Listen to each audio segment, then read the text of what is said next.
yourself for the Informs members? Yep, I'm Mike Watson and live up in the Chicago area, and I'm an adjunct professor at Northwestern, and I've just recently started and sold a startup company. Great. And how long have you been an Informs member? Oh, about 20 plus years. Perfect. And how did you get into this field?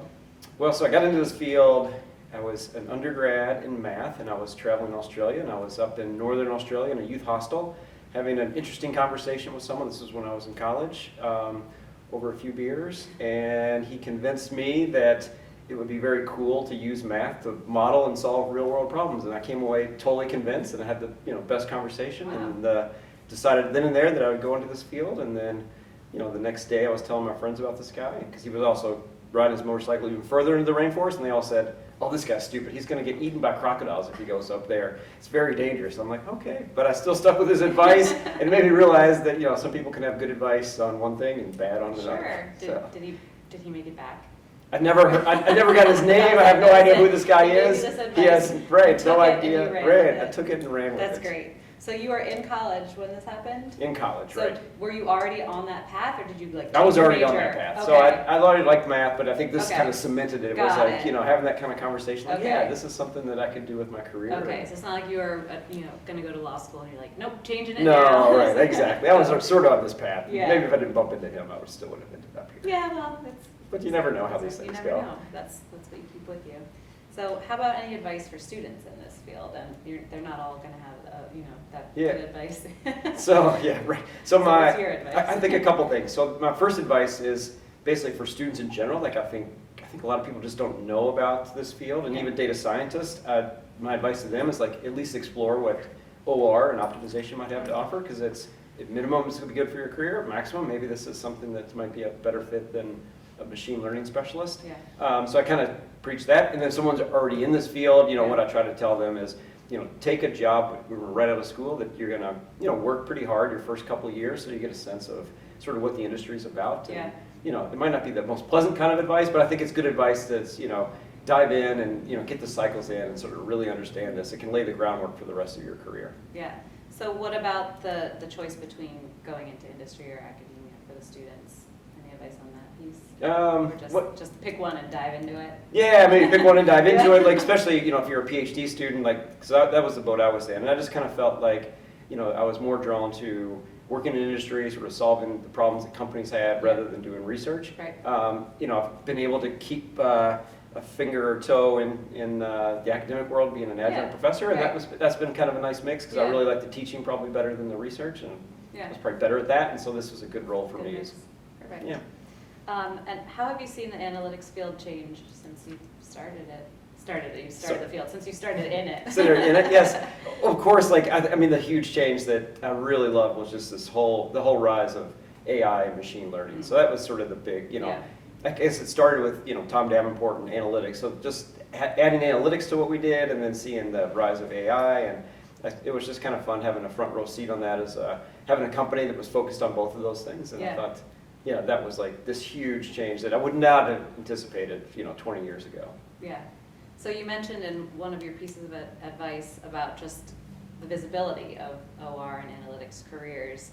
You seem very passionate about it. You've written about it. Yes. How do you propose that this visibility happens? How do we promote these careers to students in high school, or how can Informs do better to help in that respect?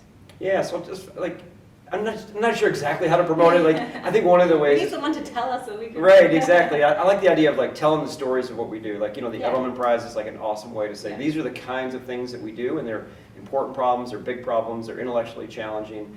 And so I like to think, the way I like to think about it is how can we show people the creativity that goes into this field, and the fact that it is a field. You can have a career in this. Right. I think most people, if you don't kind of grow up with this or have any exposure to it, you just don't know that this niche exists. And I think the more we can talk about it, the better off we'll be. I think Informs is doing a great job of promoting this, and this conference here we're at, the Business Analytics Conference, is a great example of how this works in practice, and plus the publications and the work that all the members of Informs are doing is that all helps. Yeah, good. Want to do more. But, Right. You've also written about the rise of analytics and AI and all the buzzwords that come with it. So what's your opinion on what the latest or the next buzzword is going to be. Yeah, well, I think, the latest one we're in right now is, I would have to say AI. Yeah. And if you've seen me or heard me, seen what I've written, it's like, I'm big into thinking about AI, and I like to think that there's the AI, the general intelligence part, and then the practical side, where the general intelligence is like, how can these machines think like computers, which captures the public's imagination. Mm-hmm. But there's this whole practical side of taking those same algorithms and just solving business problems. Yeah. And I really like that aspect of it. And so I think we're still in that wave, and it's, Yeah. not everyone likes those the way I define that term, which is fine, but I think the general idea is like, there's a big wave going on where people are using algorithms and math and data to solve problems, and I just think people in Informs are like, we're well situated to take advantage of that. Yeah. Is there another one that's up and coming, you think, or you think we're still so in AI's, that's the hot? Yeah, it kind of feels like we're still in that one. I haven't seen a good replacement pop up yet. Okay. I want you to Right. give us some inside scoop on what's next. You know what I also learned too? So I spent some time at IBM, and IBM tried to use the term cognitive computing and use that term. Yeah. And it was very interesting because the term AI just sort of swamped it. It was like, even IBM, as big and as powerful as they are, like they couldn't get their term to stick. And it's like this other term just sort of took over in the market. Interesting. Yeah. It's easier to say. It is easier to say. It sounds kind of cool. And you're right. Yeah. Ooh, what's that? It's already out there. Can you talk about any current research projects you're working on? Yeah, the current thing I'm trying to do is, I did this book a while ago on network design, just trying to demystify it for business managers, and also do a little bit of a deep dive for people who are in the field but didn't know that little niche. And I think I want to do some of the similar things for, optimization in general. Yeah. I teach a lot of machine learning experts who have never seen this before and this field before, and I want to do some research that says, how do you take this and make it practical for people who don't know anything about optimization to sort of get started with it and get started with it in a good way, and then realize what it's all about. Just like a real, an introduction course, but it has enough meat to it that you can, do something with it and sort of discover this field. So that's kind of the research I'm thinking about. Okay. How about you're gonna translate? Write another book? I might, right? Yeah, I might. yeah, I mean, I've got the ideas, but it's always hard to sort of put it together as a book. So whether it's a bunch of blog posts or books, I don't know. You're gonna write about it. Right. So from all the work you've done, would you say the work you do saves lives, saves money, or solves problems? Yeah. So I saw that question. I'm like, I have to. If I'm honest, it's the save money. That's like, fine. I mean, that's where I've worked for industry and companies, and even some governmental agencies, and it really boils down to what I end up doing is sort of ends up saving money at some point. I mean, that's nothing wrong with that. As an Informs member for about 20 years, what member benefit do you find the most useful? So I like the Business Analytics Conference. So I think this is a great way to exchange ideas, and I love the the practical side of it. So getting to see what big problems companies are solving. So I like that. I like the journals, and especially like ORMS Today. Like I really enjoy that. It sort of gives you an overview of what's going on in the field. And I think it's probably little used, but I like the free transactions on education. I forget the exact name of it, but I've actually pulled some of those cases and stories for my classes over the years, and those are really well thought out and very nice. So you've mentioned the analytics conference. That seems like you love that. So can you describe the analytics conference or an Informs conference in general to someone who's never attended one?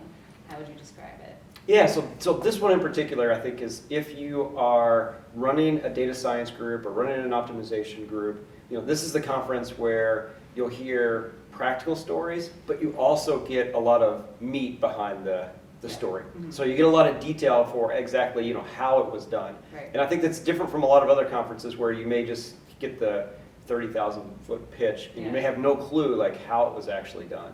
And so this is a conference for managers to figure out like, all right, what are other people really doing, and does it really work or not?